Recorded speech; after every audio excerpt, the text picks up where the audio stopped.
Good evening. Ira Epstein, and here we are with your SPDR ETF stock market wrap-up, and this wrap-up is for the evening of Tuesday, and we're at the 28th of May, 2024. Interesting day. You know, all you need to do is take a look at some of these markets to get a feel. NVIDIA, up $74 a share today.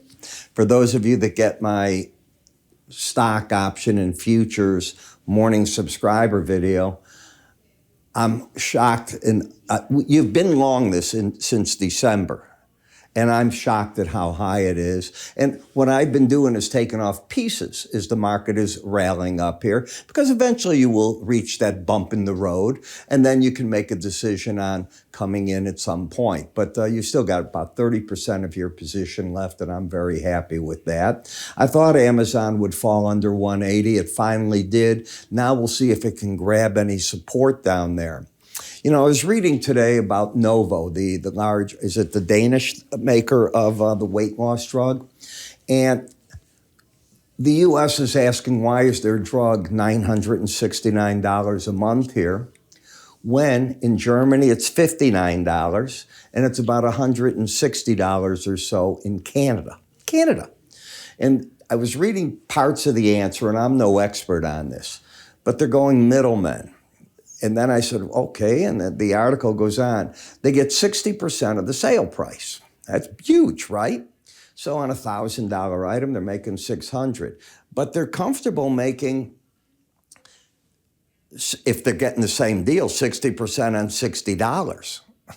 In Germany, $36.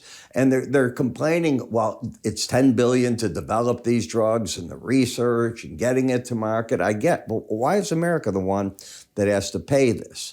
So I'm trying to understand it, and I don't. And that's going to lead us into our first chart, which is Hims and Hers, which is a compound drug.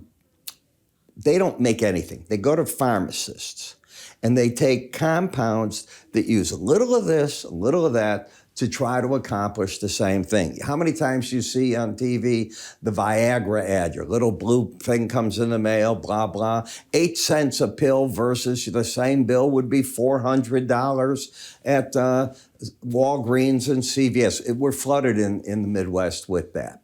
But these are what you call the compound drugs. And there's different levels of them. And the FDA does look at them, but it doesn't do the reporting on them the way it does for a whole drug. So is there more risk to them? I would think there is, but that doesn't mean I'm right on it. They seem to be pretty popular.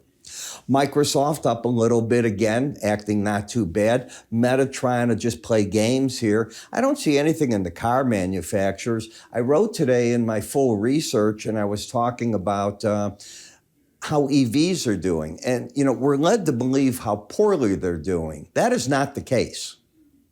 And I'm talking in America, not the case. And if you had my full research and I showed the graphics of everything, example, GM's not doing well, but Cadillac division is soaring with their new electric car. I've been in my buddies a bunch of times, and it's a really neat car. I mean, he has a Tesla also, and you understand why Tesla sales are down dramatically. Very frankly, it's like an old Volkswagen. You either fall in love with what you had or you want something more modern. So they have to do their facelift. That's what they'll end up doing. And of course, they'll have a new Roadster that everybody will get excited about. And that will be something to get excited about, because it'll be faster than so many cars that are out there. I actually am going to Indiana.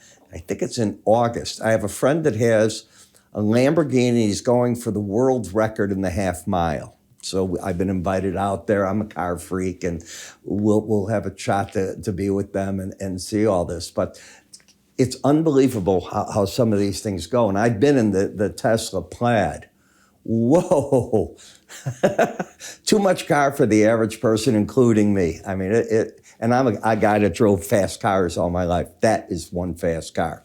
I don't understand why AMC was up when they had the absolute worst Memorial Day weekend in 30 years. and yet it's up. These are the meme boys. They're out there playing with GameStop, and GameStop did very well. They sold a bunch of stock on that rally that just happened, and that puts them in a great position. Now, if they want to, give them a break, as generally happens when the memes are all through with the market. And what takes place? You get a break, they could buy their stock back. It's crazy. So here's that HIMS, Hims and Hers Health. And I've explained what it is. You can go out there and go to any of the websites and read the profile of the company. The question to me as a chartist, is this gap going to be filled or not? That's the first thing. The pattern is bullish. You have higher lows, higher highs. I like the product, obviously. You keep getting thrown back from the Bollinger Band, but this is still acting quite bullish. You came down here, and I always like to see a little longer move on those narrow Bollinger Bands, but you didn't get it in this case. You just came out of this, and this is when their product release was coming out, and the market soared. So it went from roughly $12.50 up to $20, and it's still near those highs. It's still looking pretty strong. When we take a look here at the slow stochastic with it, you're in overbought territory. So I like the market. I never like buying a Bollinger Band. I teach my clients not to buy Bollinger Bands, and we'll see what that's going to offer.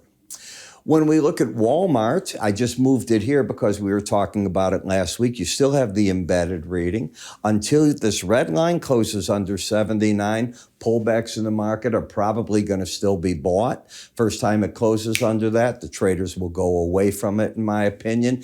If it can get another leg to the upside, then I'd be looking near that $67 mark from where you're at. It's only $2 away. It's had a big move, so be a bit cautious. Tesla. What happens if in the vote, I think it's June 13th, that it's voted that Mr. Musk doesn't get his pay package, which I think is illegal to not even let him have it. I realize the court overruled that, but I don't even understand the ruling. He made a deal. Had the company not worked, he was investing money, getting it going, and now he's built this huge company and you don't want to pay him. It seems all wrong to me. And I realize people go, well, $49 billion is insane. I don't know. How many millionaires did he make in the market? How many great products does he have? How many Teslas are out there? Still the biggest electric car manufacturer from America that we have. But does he walk away from the company? What does he do? Does he devote more time away from the company? Is that what you want him to do? I'm not convinced this would be in your best interest, and that's why the stock is under pressure. I think you have to be worried if that is the case. What if he just says, let's sell it? Whoa.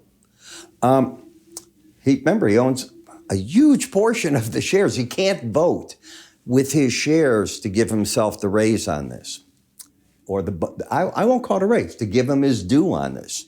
Higher high, lower low, and I see the market just hanging here, back and forth in Freeport, but I like what I'm seeing. You know that I said I like copper a lot. So this pullback, when you lost the bullish embedded reading right here, when the red line got back under the 79 level, carried you to the support zone. And now the question is I need a pattern to trade off of. So that's what I'm looking for. The first level of support is held. That's the important thing. On the gasoline fund, the market is into the resistance of the green, which is the 100-day, the red of the 18.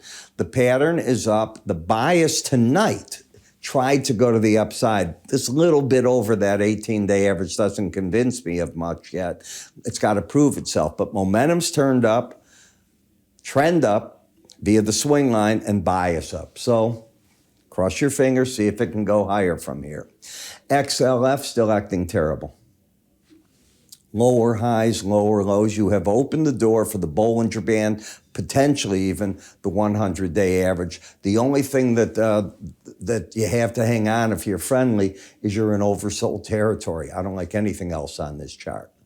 XLI, this is where I'm looking for short covering to come in. You're getting to the lower Bollinger Band. As you got up here, I was saying, I think that's where the pros are coming out. I think this is where the pros are coming out of shorts. I see this market doing one of these. But what I'm hating is every time we're getting a manufacturing report, like I just showed you, it's been terrible.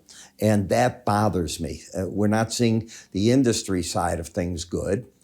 Now we get to the consumer. And you can see in this market, you're getting a higher high, lower low. You did go 2 days ago, Thursday, to the lower band. That's where I would have been here saying, I think the pros are covering shorts. Now the resistance is up here. I just don't see a trend trade whatsoever. In the home builders, they're getting wackoed. And they're getting wackoed because rates are climbing again. And as rates are climbing, they are going to have to get more creative. Now, we're getting into June, so they've got to be making their sales. We already saw Toll Brothers with speculative houses doing really well for them. So we'll see what happens here. I'm not looking for a lot on the downside below 102.24 to 102.95, but I don't see any reason to go short. You're oversold, and zero reason to get long. On the energy sector, okay, we held the Bollinger Band and we're getting a small bounce, but not a trend trade as of yet. In gold, remember I told you, I thought that the gold market, when it was going up, I did a report on this 2 weeks ago or so, and then I followed it up with copper, and I thought this rally, I said, you wait, and I think you're going to get back and fight a battle, basically, at the 18-day average of closes, and from there, we can see if are we going to get another move up. And then I did price counts for some people, and it's shocking how high gold long-term might want to go. We'll see if that works out. The market gets bearish. Yeah, you have to have an open mind. Bearish, if it gets under 215.66, that opens the door down here, and it's got to prove itself. It hasn't done that yet. Silver is stronger than gold. How many times have you watched on my other videos when I show you the gold-silver ratio? And it's been that way, but you are overbought. Now, one piece of my work says the market should not get over 29.56. It's not a bearish piece of work. It's a piece of work when you lose the embedded reading that often you make a much better challenge of the 18-day average than this is done. In the copper, I'm excited because, like the gold, I'm getting what I want here. So I am friendly these markets. I want to go on record. I am friendly these markets now. In TLT, do you really want to have a position on in front of Friday's PCE number? I think the smart thing to do is say no. That would be the right thing. You've got a higher high, lower low. The lower this goes, interest rates are going up. When you look at the dollar index, it's in a downtrend unless the market can get back up and over 28.69 to negate this downtrend. In the euro, you held the first challenge back to the 100-day average, and pretty close to the 18 is now, you might get a flip-flop. And if you do, that should send the market even higher, where if you get that and the market stays over these averages, then you open the door up for the 180 level in it. So you put it together, you try to come up with a game plan, and I have one right for you here. Your Memorial Day sale, 40% off, IraEpstein.com. Move your cursor to the top. You'll see an icon that will take you there if you need. Remember, the courses are under education. Research is where you get the morning subscriber videos and my full research. I'm Ira. You take care.